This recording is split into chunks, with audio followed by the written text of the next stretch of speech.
আসসালামু আলাইকুম। সংবাদে আপনাদের সবাইকে স্বাগত জানাচ্ছি। আমি ফিরোজ তোহা। শুরুতেই সংবাদ শিরোনাম জানিয়ে দেব এই মুহূর্তে হাতে পাওয়া সর্বশেষ গুরুত্বপূর্ণ আপডেট বাংলা সংবাদ। শুরুতেই থাকছে সেভেন সিস্টার্স হিন্দু ও পাকিস্তানে এত চিন্তিত কেন ভারত।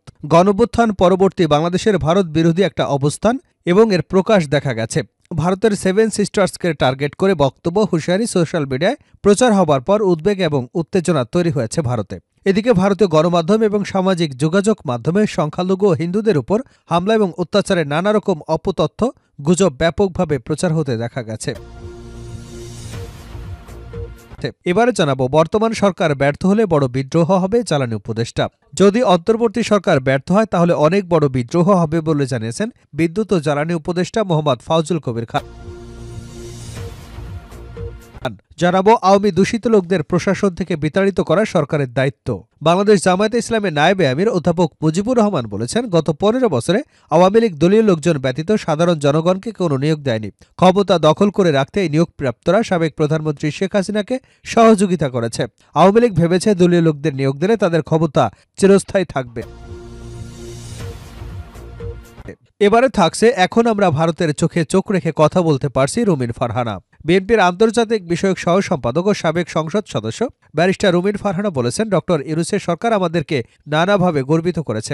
বেশি দিন আগের কথা নয়, মাত্র ৫ মাস আগে সীমান্তে পাকের মতো গুলি করে দেশের মানুষকে মারা হতো, কিন্তু আমাদেরকে কোনো প্রতিবাদ না করে মাথা নিচু করে লাশটা নিয়ে আসতে হতো। এদিকে লেবানন থেকে ফিরলেন আরও ১০৫ বাংলাদেশি।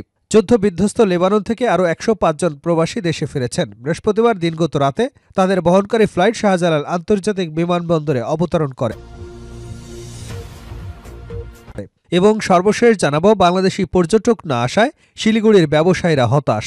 বাংলাদেশি পর্যটক না আসায় হতাশ পশ্চিমবঙ্গের উত্তরবঙ্গের অন্যতম পর্যটনদ্বার শিলিগুড়ির ব্যবসায়ীদের একাংশ। যথেষ্ট পরিমাণে যাত্রী না থাকায় বিগত কয়েক সপ্তাহ শিলিগুড়ি এবং বাংলাদেশের রাজধানী ঢাকার মধ্যে বাস চলাচল করেনি।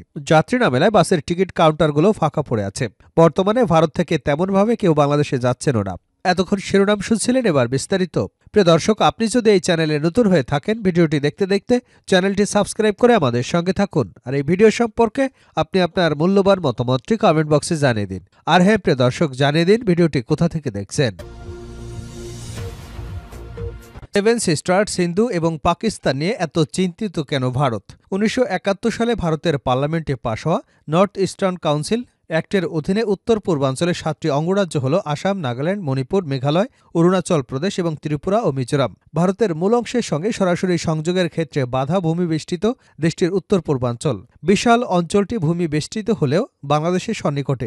সেখানকার অর্থনীতি ভারতের মূল অংশের তুলনায় দুর্বল। জনগণের জীবনযাত্রার মান অনুন্নত, এমনকি নিম্নস্তরে রয়ে গেছে। গণঅভ্যুত্থান পরবর্তী বাংলাদেশের ভারত বিরোধী একটা অবস্থান এবং এর প্রকাশ দেখা গেছে।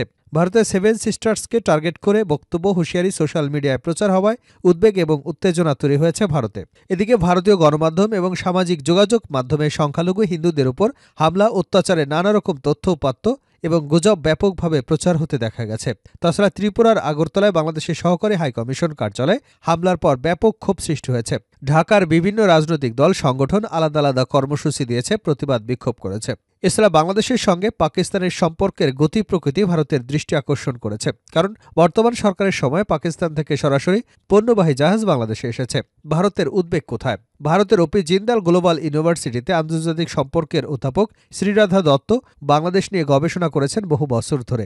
দত্ত বিবিসিকে অভ্যুত্থান পরবর্তী সরকার প্রসঙ্গে ভারতের ভাবনা কেমন সেটা তুলে ধরতে গিয়ে বলেন, from Indian point of view, interim government এটা তো একটা এক্সপেরিমেন্টাল গভর্নমেন্ট, এটা তো কনস্টিটিউশনালি ম্যান্ডেট না। তিনি বলেন, আমাদের একটা কমফোর্ট জোন তো ছিল, সেই কমফোর্ট জোনটা কোথাও তো মনে হচ্ছে সরে গেছে।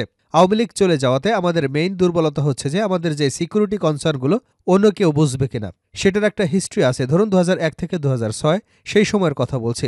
সেই সময়ে ভারত বাংলাদেশের মধ্যে যে সম্পর্কটা, সেটা আমি ৩০ বছরে বলবো সবচেয়ে খারাপ ছিল। দত্ত বলেন, সেটার অনেক কারণ, তার মধ্যে সবচেয়ে প্রবলেম ছিল violent activities, terror actors not only from within Bangladesh but only external power চেষ্টা করেছে, যেটা আমাদের কাছে ইনফরমেশন আছে। সরকার পতনের পর অভ্যন্তরীণকারী ছাত্র জনতা এবং বাংলাদেশের শীর্ষ পর্যায় থেকে ভারত যে বার্তা পেয়েছে সেটি নিয়ে তাদের অস্বস্তি রয়েছে।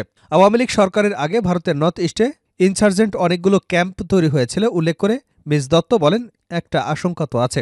এছাড়া বাংলাদেশের সঙ্গে পাকিস্তানের সম্পর্কের গতি প্রকৃতি ভারতের দৃষ্টি আকর্ষণ করেছে, কারণ বর্তমান সরকারের সময় পাকিস্তান থেকে সরাসরি পণ্যবাহী জাহাজ বাংলাদেশে এসেছে। তিনি বলেন, যখন পাকিস্তান বাংলাদেশে নরমালি হচ্ছে। এছাড়া বাংলাদেশের সঙ্গে পাকিস্তানের সম্পর্কের গতি প্রকৃতি ভারতের দৃষ্টি আকর্ষণ করেছে, কারণ বর্তমান সরকারের সময় পাকিস্তান থেকে সরাসরি পণ্যবাহী জাহাজ বাংলাদেশে এসেছে। তিনি বলেন, যখন পাকিস্তান আবার বাংলাদেশে নরমালসি হচ্ছে, তার মানে আবার চেষ্টা করবে কে কি করে অ্যান্টি ইন্ডিয়া কিছু অ্যাক্টিভিটিস করা যায় থ্রু বাংলাদেশ, সেরকম একটা আশঙ্কা। তারপর কোথাও একটা রিপোর্ট এসেছিল যে সার্টেন একটা অ্যামিউনিশন কেনার কথা পাকিস্তান থেকে, সেটা একটা আশঙ্কার জায়গা তৈরি হয়েছিল। তারপর আমরা দেখলাম যেটা ১০০ বছরে হয়নি, জিনার জন্মদিন সেলিব্রেট করেছে। পাকিস্তানের সঙ্গে বাংলাদেশের সম্পর্ক নিয়ে ভারতীয় গণমাধ্যম এবং সামাজিক যোগাযোগ মাধ্যমে ভিত্তিহীন তথ্য, নানা রকম গুজব ছড়াতে দেখা গেছে। বাংলাদেশের অভ্যুত্থানের পর থেকে ভারতীয় গণমাধ্যমে এবং সামাজিক যোগাযোগ মাধ্যমে সংখ্যালঘু হিন্দুদের উপর হামলা এবং অত্যাচারে নানা রকম তথ্য উপাত্ত গুজব ব্যাপকভাবে প্রচার হতে দেখা গেছে। শ্রীরাধা দত্ত বলেন, রাইট মেসেজ এই সিগন্যালই পাচ্ছি না যে ওখানে সবকিছু আন্ডার কন্ট্রোল, মানে কোথাও কেন যেন মনে হচ্ছে গভর্নমেন্ট ম্যানেজ করতে পারছে না। একই সঙ্গে কেউ যদি একটা বিবৃতি দেয় বা ভায়োলেন্সগুলো দেখানো হচ্ছে যে সেগুলো ঠিক না।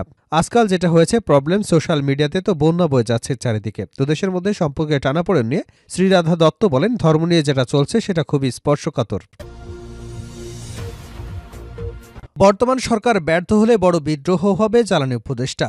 যদি অন্তর্বর্তী সরকার ব্যর্থ হয় তাহলে অনেক বড় বিদ্রোহ হবে বলে জানিয়েছেন বিদ্যুৎ জ্বালানি উপদেষ্টা মোহাম্মদ ফাউজুল কবির খান। শুক্রবার সকালে সাউথ ইস্ট বিশ্ববিদ্যালয়ের এইচআর কনভেনশনের আলোচনায় তিনি একথা বলেন। বিদ্যুৎ ও জ্বালানি উপদেষ্টা বলেন, বড় প্রকল্প নেবার আগে সেখান থেকে রাজস্ব কতটা আসবে তা বিবেচনা করা উচিত। পদ্মা সেতু এবং কর্ণফুলী টানেলে তা দেখা হয়নি।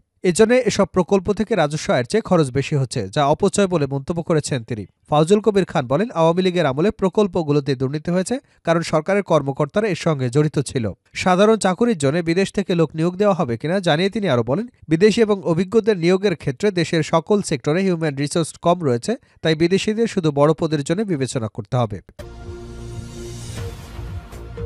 আওয়ামী দূষিত লোকদের প্রশাসন থেকে বিতাড়িত করা সরকারের দায়িত্ব, অধ্যাপক মুজিবুর রহমান। বাংলাদেশ জামায়াতে ইসলামী নায়েবে আমির অধ্যাপক মুজিবুর রহমান বলেছেন, গত ১৫ বছরে আওয়ামী লীগ দলীয় লোকজন ব্যতীত সাধারণ জনগণকে কোনো নিয়োগ দেয়নি। ক্ষমতা দখল করে রাখতে এই নিয়োগপ্রাপ্তরা সাবেক প্রধানমন্ত্রী শেখ হাসিনাকে সহযোগিতা করেছে।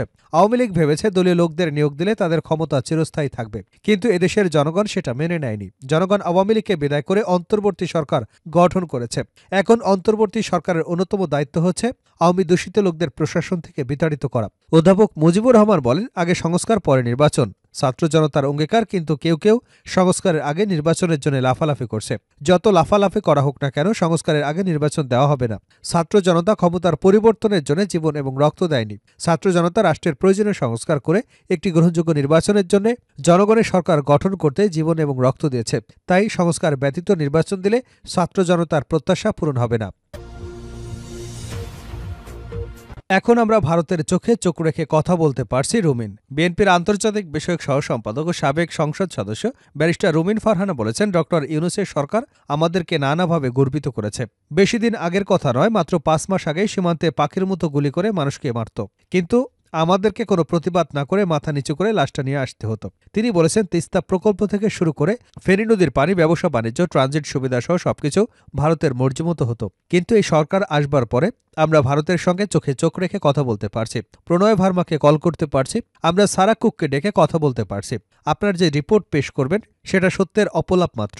বাংলাদেশিদের বিষয়ে প্রতিবেশী দেশ ভারতের মনোভাবের কথা বলতে গিয়ে তিনি বলেন, বাংলাদেশের বিষয়ে সবসময় ভারতের বিজেপি, কংগ্রেস, তৃণমূল কংগ্রেস সহ যতগুলো দল রয়েছে তারা সবাই কিন্তু একসুরে কথা বলেছে। শেখ হাসিনা যখন পালিয়ে ভারতে গিয়ে আশ্রয় নেয়, তখন সে দেশের সব রাজনৈতিক দলগুলোকে একমতে আসতে দেখেছে। কেননা হাসিনার যদি এই বিপদে আশ্রয় দেওয়া না হয়, তাহলে ভবিষ্যতে কেউ এভাবে ভারতের আনুগত্য হবে না, যার ফলে ভারত রাষ্ট্রের স্বার্থে কিন্তু তাদের দেশের রাজনৈতিক দলগুলো একমত হয়েছে।